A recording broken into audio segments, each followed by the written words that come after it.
रज़वी किताब घर page number 146 मुकाशफतुल club. अजीब व गरीब हिकायत।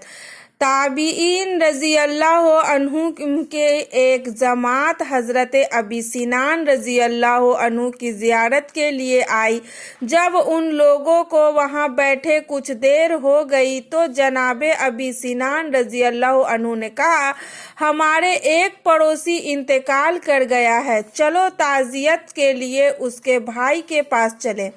मुहम्मद बिन यूसुफुल फरयाबी कहते हैं, हम आपके साथ रवाना हो गए और उसके भाई के पास पहुँचे तो देखा वह बहुत रो धो रहा था।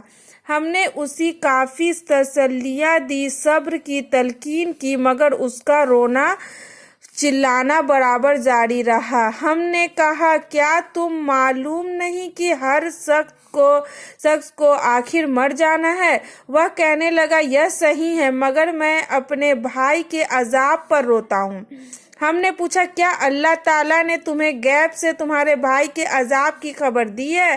कहने लगा, नहीं, बल्कि हुआ यूं कि जब सब लोग मेरे भाई को दफन करने चल दिए तो मैं वहीं बैठा रहा। मैंने उसकी कब्र से आवाज़ सुनी, वह कह रहा था, आह, वह मुझे तन्हा छोड़ गए और मैं अजाब में मुब्तला हूँ। मेरी नमाजें और रोज़े कहाँ गए? मुझसे बर्दाश्त ना हो सका। मैंने उसकी कब्र खोदना शुरू कर दी ताकि देखूं मेरा भाई किस हाल में है। ज्यों ही कब्र खुली मैंने देखा उसकी कब्र में आग दहक रही है और उसकी गर्दन में आग का तोक पड़ा हुआ है, मगर मैं मोहब्बत में दीवाना वार आगे बढ़ा और उस तोक को उतारना चाहा, जिसको हाथ लगाते ही मेरा यह हाथ उंगलियों समेत जल गया है। हमने देखा वाकई उसका हाथ बिल्कुल काला हो चुका था। उसने बात का सिलसिला जारी रखते हुए कहा, मैंने उसकी कब्र पर मिट्टी डाली और वापस लौट आया। अब अगर मैं ना रोऊं तो और कौन रोएगा?